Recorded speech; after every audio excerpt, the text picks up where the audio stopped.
She looked me in the eye and said, "You're not my mother." And that was the moment my heart stopped remembering how to beat. There are wounds that time doesn't heal, only truth does. I'm Elaine, and this is She Echoed, where every voice finds the courage to remember, forgive, and begin again. If it touches something in you, don't forget to like, share, and subscribe. Your truth deserves to be echoed. It started on a cold morning 12 years ago when I watched my only daughter, Lily, slam the door behind her. She was 19, fierce and beautiful in all the ways I wished I had been at her age. But anger ran through her like a second heartbeat. And that day, it beat louder than love. The sound still lives in my memory. Sharp, final, like the echo of a sentence you can't take back. That door didn't just close. It ended something sacred between us.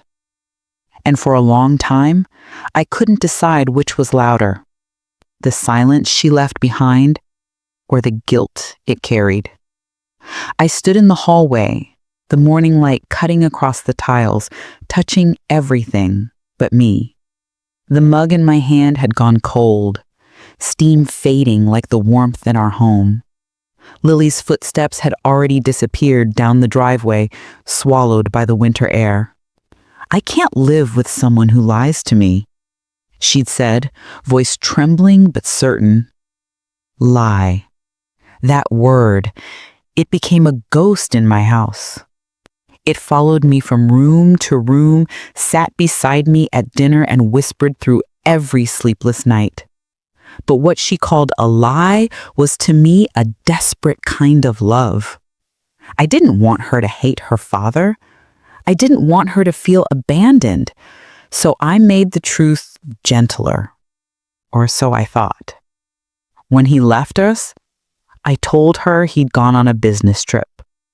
When he stopped calling, I said he was sick. When he remarried, I said it was complicated.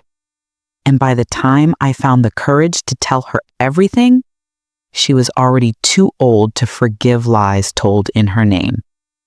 That morning, after she left, I sat on the couch for hours, still dressed in my robe, unbrushed hair, hands trembling. The house felt smaller without her, like it was holding its breath with me. The clock ticked too loudly. The air smelled of burnt toast and regret. I glanced at the family photo still hanging on the wall. The three of us, her father with his easy smile, Lily clutching his shirt, and me smiling too wide to hide what I already feared. I remember the day it was taken. We had gone to the park and Lily insisted we sit under the biggest oak tree. She had a tiny scrape on her knee and wanted her father to kiss it better. He did. And in that moment, I saw a kind of tenderness I thought would last forever. But tenderness, I've learned, can have an expiration date. For weeks after she left, I tried to keep life moving, folding laundry, attending church, forcing smiles at the grocery store. I'd see her sometimes, just a glimpse. She'd be by the bakery aisle or standing at the checkout counter, pretending to scroll through her phone, and I would want to run to her to say, "I miss you, Lily. I'm sorry." But every time I took a step, my courage stopped me. Fear has a cruel way of sounding like patience. The neighbors whispered, "Didn't her daughter move out suddenly? She used to visit every Sunday." And I would smile, lie again, because the truth hurt too much to say out loud.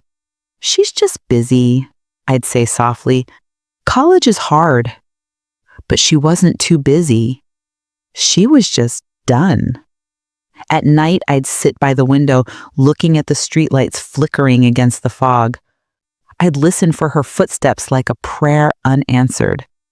Sometimes I'd even imagine hearing her laughter from the past, echoes of her teenage years when she still called me mommy. the house became a museum of moments she no longer belonged to. Her room stayed untouched, bed neatly made, her old diary still hidden beneath the pillow, perfume bottle half full. Sometimes I'd spray it just to remember her scent, lilac and vanilla. And then I'd cry until dawn. I told myself time would fix it, that she'd grow older, understand, but months turned into years and understanding never came. Instead, I learned something else, that silence, when it stretches long enough, becomes a kind of language. And she was fluent in it. There was one night, about a year after she left, when I thought she might call. It was raining hard, thunder shaking the windows, and I sat in the dark living room staring at my phone. Every time it buzzed, my heart leapt. But it was never her. It was always some random notification, a delivery message, a church reminder, a distant friend checking in. And every time it reminded me how small my world had become. That was when I began talking to her photo. Not because I'd lost my mind, but because I needed to hear her name aloud. Good night, Lily. Be safe, wherever you are. And somehow, even though she couldn't hear me, I felt closer to her that way. Still, some nights were cruel. I'd dream of her calling me Mom again, running into my arms, crying, forgiving me.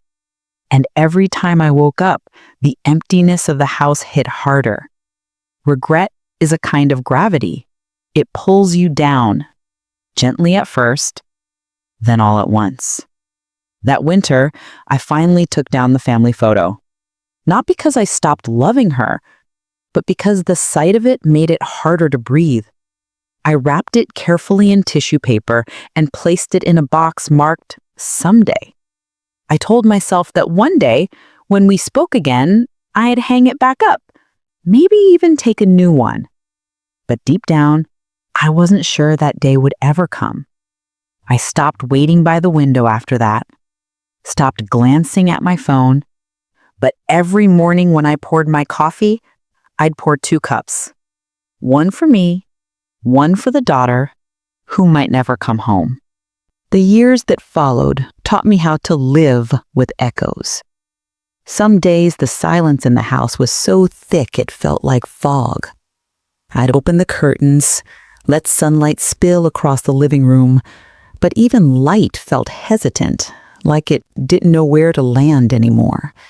It always stopped at the doorway of her room and refused to go further. By the 3rd year, I had learned to live around her absence, the way some people learn to live around pain. You don't stop feeling it.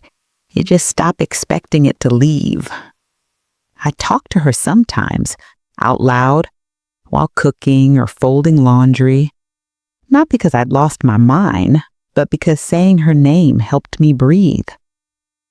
Lily, if you could see the roses this year, I'd whisper, trimming the garden she used to water every Sunday, you'd say they look like velvet. The neighbors must have thought I was lonely. They were right. But it wasn't the kind of loneliness you can fix with visitors or phone calls. It was the kind that lingers between heartbeats, when the world is quiet and you start remembering the voice you miss most.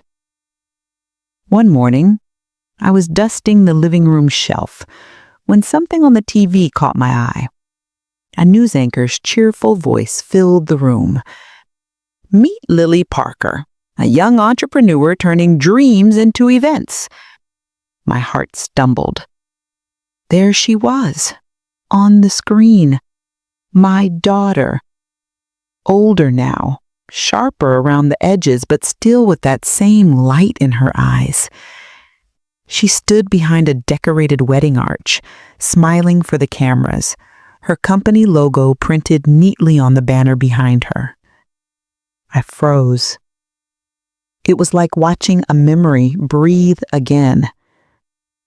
I sank into the couch, trembling, whispering her name, as if it could reach her through the static. Lily? For a moment, I imagined she was talking to me, that the smile she gave the reporter was meant for her mother watching from afar. But then the segment ended and the silence returned like a tide. Still, something about that moment stirred me. I felt hope again. She looked happy. She looked alive. Maybe I thought it wasn't too late. I picked up my phone, scrolled to her number. The digits were burned into my memory. Muscle memory born of longing. I typed the first few, but my thumb hesitated over the last one. What would I say? Hi, sweetheart, it's me, the mother who lied, the one who loves you anyway. No, I couldn't. I erased the number and sat there, phone pressed to my chest as tears blurred my vision. I didn't call her that day, but I did pray for her. And for once, the prayer didn't come from guilt. It came from love. That night, I couldn't sleep. The house was quiet, except for the hum of the refrigerator and the faint ticking of the wall clock. I went into her old room, the one I'd kept untouched for years. The scent of her still lingered, faint but familiar. Lilac and something warm, like sunlight on fabric. I opened her bedside drawer and found a stack of old birthday cards tied with a ribbon. Each one had her tiny handwriting and crooked drawings, rainbows, smiling suns, and one that said, "Happy birthday, Mommy. You are the best sunshine in the world." The paper had yellowed over time, but the words still glowed. I traced the crayon letters with trembling fingers, and for the first time in a long time, I smiled through tears. "You used to call me Sunshine," I whispered. "Maybe I still am, somewhere in your sky." I sat there for hours, surrounded by memories that refused to fade. And that night I promised myself, if I ever saw her again, I would not beg. I would simply love her, even from afar. 2 weeks later, that promise was tested. It was an ordinary Thursday. I was at the community center, sorting donation boxes for the church. The air smelled of dust and fabric softener, and the radio played old gospel tunes. I was humming softly when I heard a familiar voice behind me. "Excuse me, is there somewhere I can drop off clothes?" I froze. The voice, calm, clear, unmistakable. I turned slowly. It was Lily.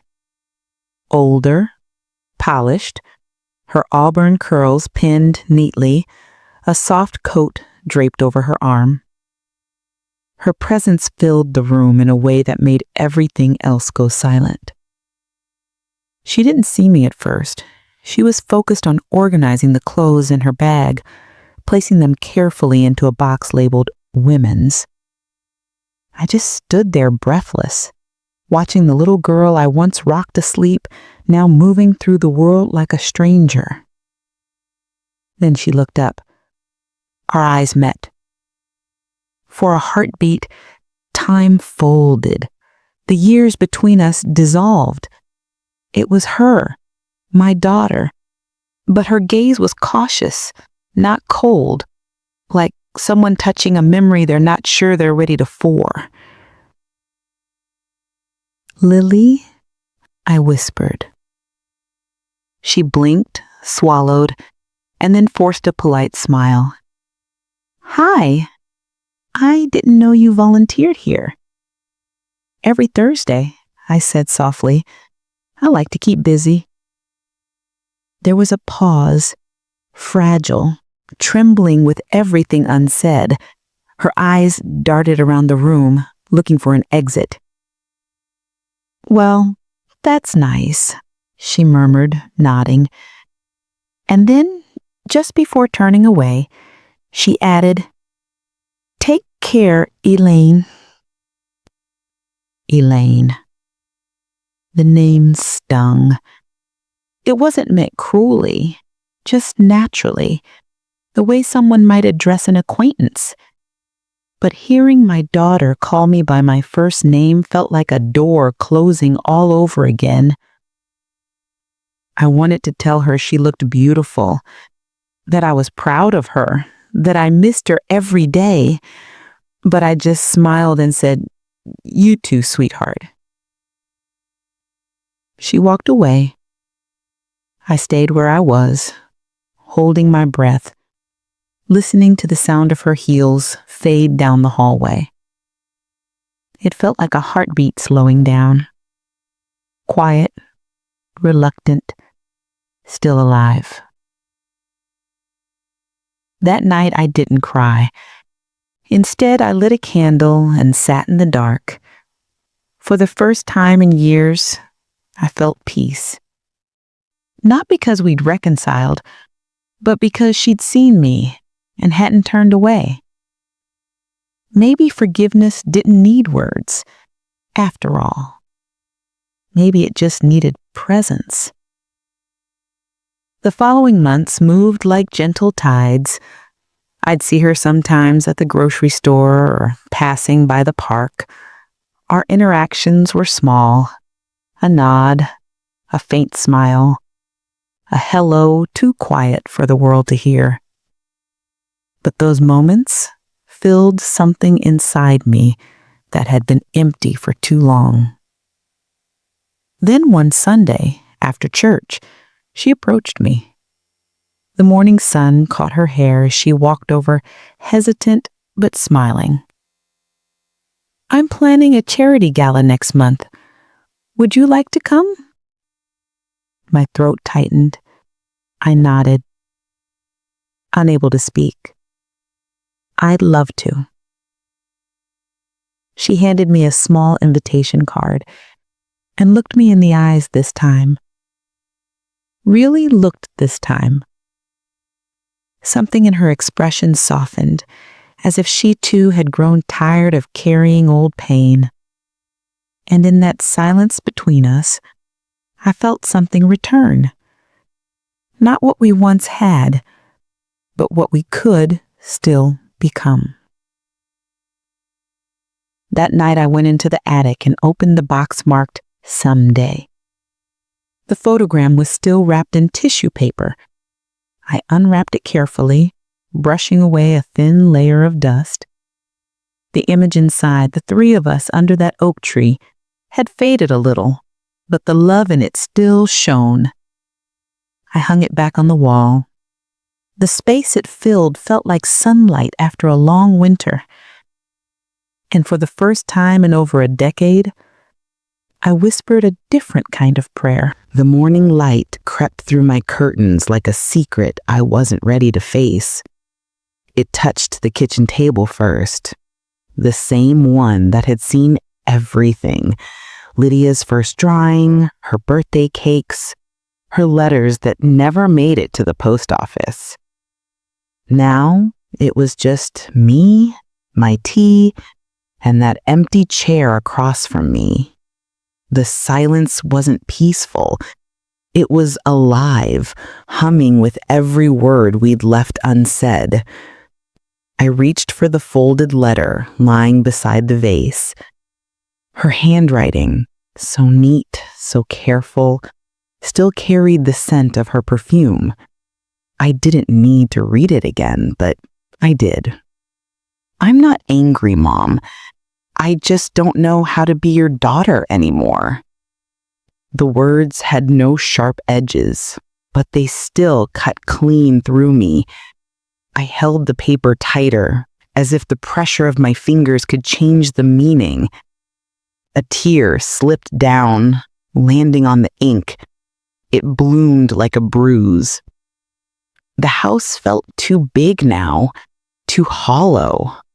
I walked through it slowly, like wandering through a museum of what used to be a life. Her childhood room was still painted soft lilac, Lydia's choice when she was 10. The shelves still held her storybooks, the ones she swore she'd read to her own children someday. I ran my hand across her desk. Dust gathered under my fingers. I used to sit right here, helping her with homework, correcting her spelling, praising her drawings, and then scolding her when she forgot her chores. Maybe that's where I went wrong. I taught her rules before I taught her how to forgive mistakes. By evening, I couldn't sit still anymore. The sunset outside the window burned orange and gold, too beautiful for a heart that heavy. I found myself walking to her neighborhood before I realized what I was doing. Each step felt like a confession. The streets were quiet, washed in twilight, with the faint smell of roasted corn in the air. I passed the park where she learned to ride her first bicycle. She had fallen 3 times that day, but got back up each time. She said, "I won't stop until I'm faster than you." And she had been, in every way that mattered. Her house stood at the end of the lane, warm light spilling through the windows. For a moment, I just stood there, hidden behind a hibiscus hedge, watching her silhouette move around the living room. There was laughter inside, hers, mixed with a man's voice. And something about that sound, the sound of her happiness, tore me apart and stitched me together all at once. I turned to leave, clutching my scarf close to my chest, when I heard her voice behind me. "Mom?" It wasn't angry. It wasn't even surprised. It was tender, unsure. I froze, slowly turned. She stood by the doorway, barefoot, her hair loose, her eyes glistening in the porch light. "I didn't mean to come here," I whispered, my voice cracked like old glass. "I just wanted to see you were okay." Her arms were crossed at first, her old defense. Then, slowly, they dropped to her sides. "I'm okay," she said softly, "but I didn't think you still cared." The ache in my chest tightened. I never stopped. Her eyes flickered, disbelief, then pain, then something close to understanding. Inside her home smelled like cinnamon and new beginnings. A pot simmered quietly on the stove. She poured 2 cups of tea, one for me, one for herself, and we sat across from each other like strangers sharing the same memory. The clock ticked loud in the silence. Then finally, she asked, "Do you ever regret it, Mom, the way things turned out?" I swallowed hard. Every day. But regret doesn't rebuild bridges. Only love does. And I've been loving you from far away for too long. Her lips trembled. She looked down, stirring her tea even though it didn't need it. She set the spoon down, its gentle clink louder than any thunder. "I don't know if I can call you Mom again," she said, her voice trembling, "but I want to try." The room blurred through my tears. I reached for her hand, and for the first time in years, she didn't pull away. Her fingers were cold, but they didn't let go.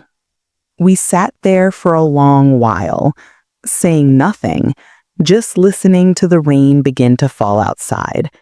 It drummed softly against the windows, wrapping the house in a rhythm that felt like forgiveness. When I finally stood to leave, she followed me to the door. There was a small smile on her face, the kind I hadn't seen since she was 16. "Be careful, Mom," she whispered, her voice breaking slightly on that last word. I looked back. "Say that again." She hesitated, then smiled wider through her tears. "Good night, Mom." That single word, Mom, was worth every sleepless night, every silent year, every broken moment we'd survived. As I stepped out into the rain, I didn't use my umbrella.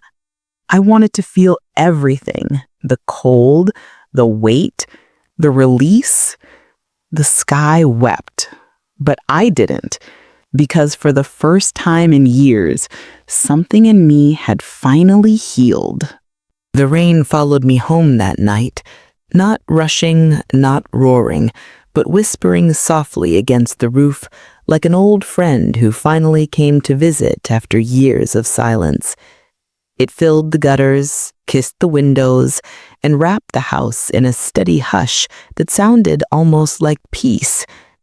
When I walked through the door, the air inside felt different, lighter, like the house itself had exhaled. Nothing had changed. The same lamp flickered weakly in the corner. The same picture frame stood slightly tilted on the mantel. Yet somehow, the emptiness wasn't sharp anymore. It was gentle, quiet, but alive. I hung my coat and stood by the window, watching the rain streak down the glass. Every drop reminded me of Lydia's voice that evening, her hesitation, her trembling smile, the fragile way she said, "Mom." That one word kept replaying in my mind over and over, like a prayer. I sat down, still in my damp clothes, and whispered to the empty room, "Thank you." For years, I'd prayed she would forgive me. I never realized the real forgiveness had to start here, in this room, with me.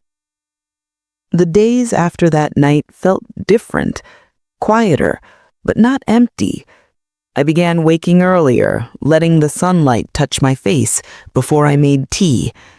Sometimes I caught myself smiling at the smallest things: the sound of the kettle boiling, birds chirping by the window, the smell of rain lingering on the soil.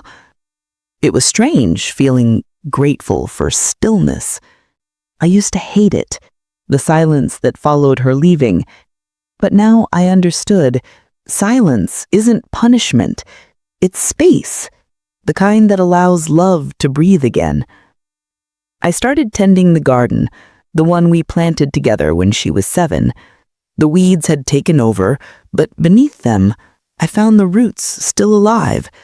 I dug carefully, my hands dirty and trembling, and whispered, "You survived, just like us." I planted marigolds again, her favorite. The first blooms were small and stubborn, but bright. Every morning I'd water them and talk to them as though they were listening. Maybe in some way she could hear me through them.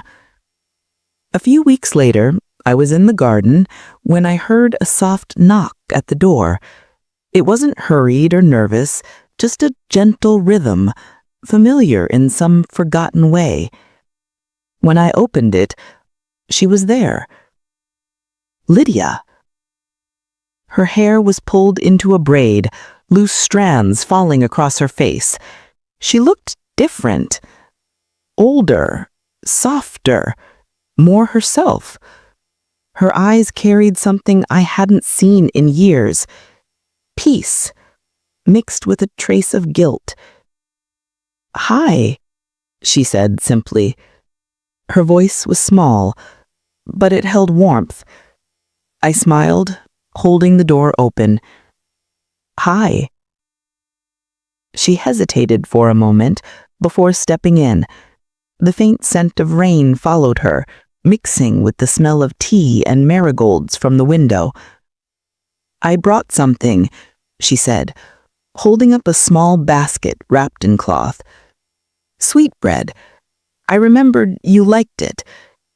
"I still do," I replied, my voice shaking. We sat at the table, the same one where silence once sat between us like a wall. This time, it felt different. Not heavy, not sharp, just real. She placed the bread in front of us, sliced it carefully, and said, "You still keep everything the same."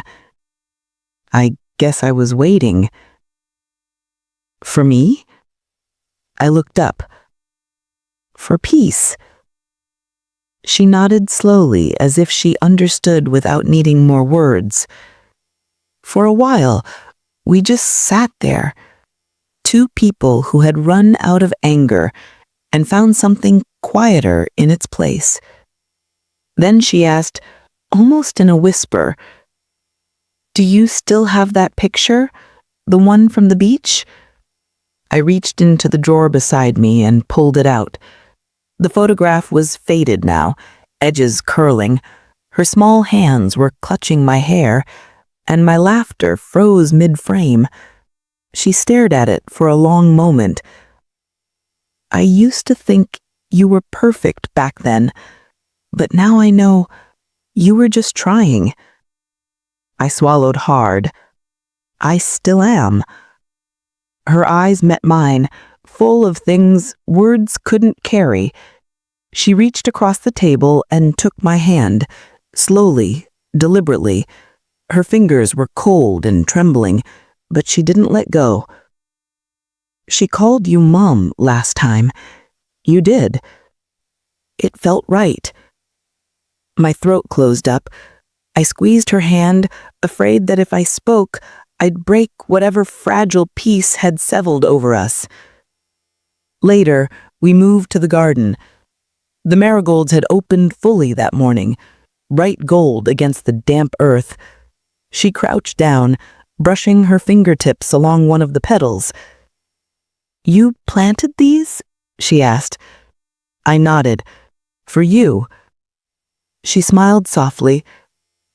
"You always did love too quietly." I laughed, though it sounded more like a sigh. "And you loved too loudly. We were bound to misunderstand each other."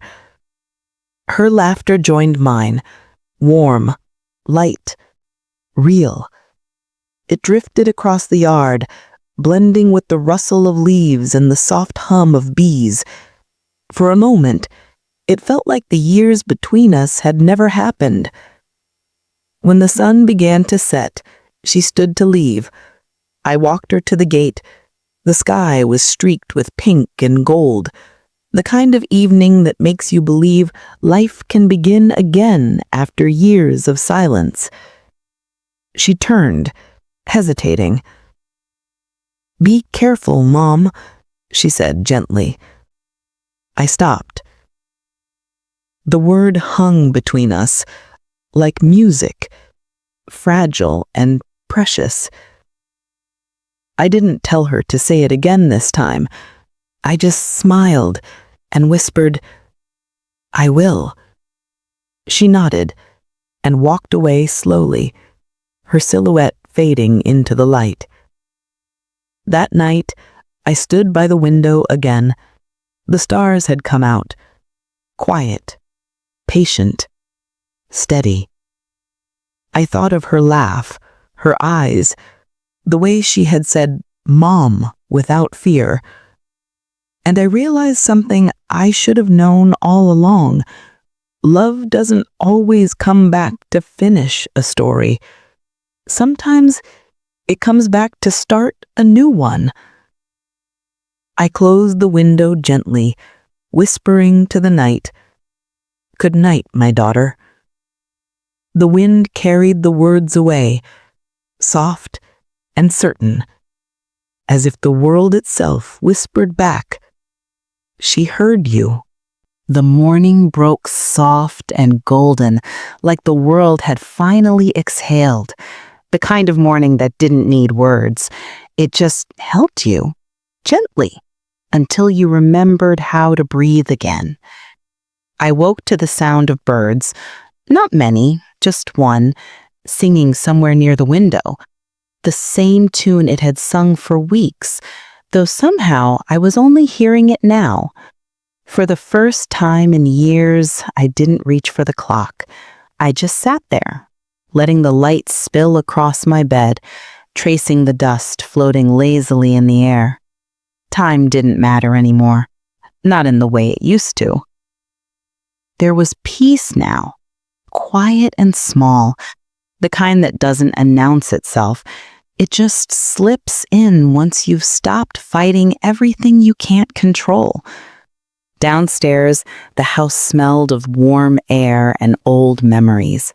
I walked through each room slowly, fingertips brushing the walls as if greeting old friends. The picture frames, the shelves, the chipped vase by the window, all still there, unchanged, yet somehow lighter. On the kitchen table lay a folded letter, Lydia's letter, the one I had read over and over until the ink had softened at the edges. I unfolded it again, not because I needed to, but because it still felt like holding her hand. Mom, I'm not ready to move back yet, but I want to start again. Maybe we can meet halfway, one step at a time. I love you, Lydia. I smiled. She didn't have to come home for me to feel her here. Her words had already returned, and that was enough for now. Outside, the garden had bloomed wildly.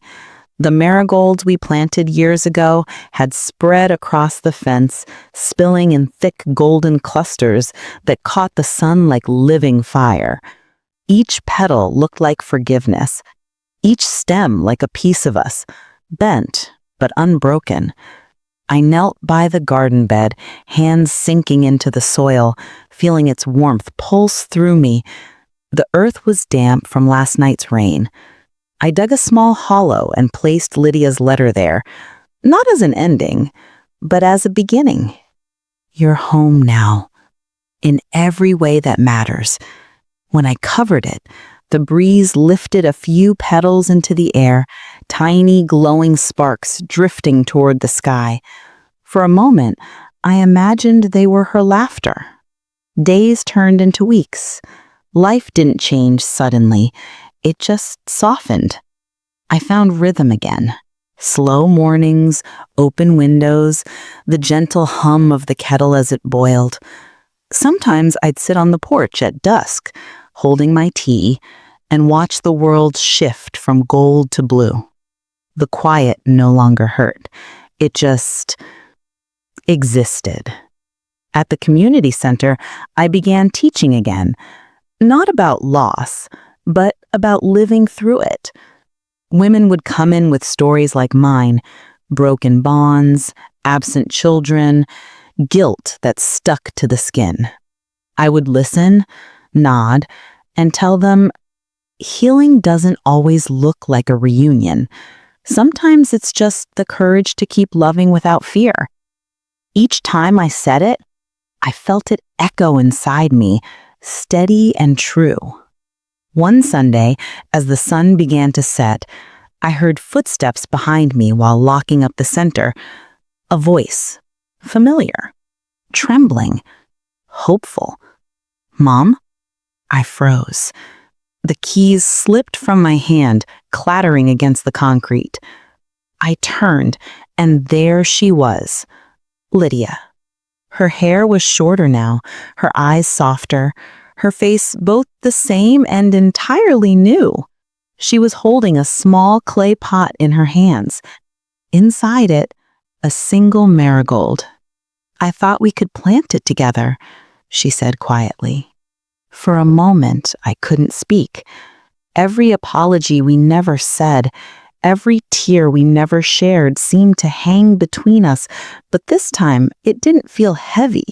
It felt necessary. I stepped forward, reaching for her hands. They were warm, trembling slightly. We didn't talk. We didn't need to. We just walked, side by side, toward the garden. The evening light fell gently across our faces as we dug the soil together. Birds rustled in the trees, the wind brushed through the marigolds, and the air smelled of rain and earth. When we planted that single flower, I looked up, and there she was, smiling through tears. "I missed you, Mom." It wasn't loud. It didn't need to be. Those words filled every empty space between us. I pulled her close. Her head rested against my shoulder, and I felt the years melt away, the pain, the silence, the waiting. We didn't speak again. The world didn't need sound for love to be understood, just the rhythm of two hearts remembering. That night, back inside, I wrote in my journal for the last time about her. She came back, not because I begged her to, but because love waited without bitterness, and when love waits without anger, it always finds its way home. I closed the journal and placed it on the shelf. Then I sat by the window, looking at the moon rising over the marigolds, full, bright, and whole.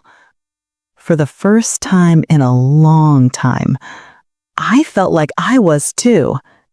And as the night air drifted through the open window, I whispered softly to no one in particular, "If you can hear me, thank you for coming back, for leaving, for teaching me what love really is."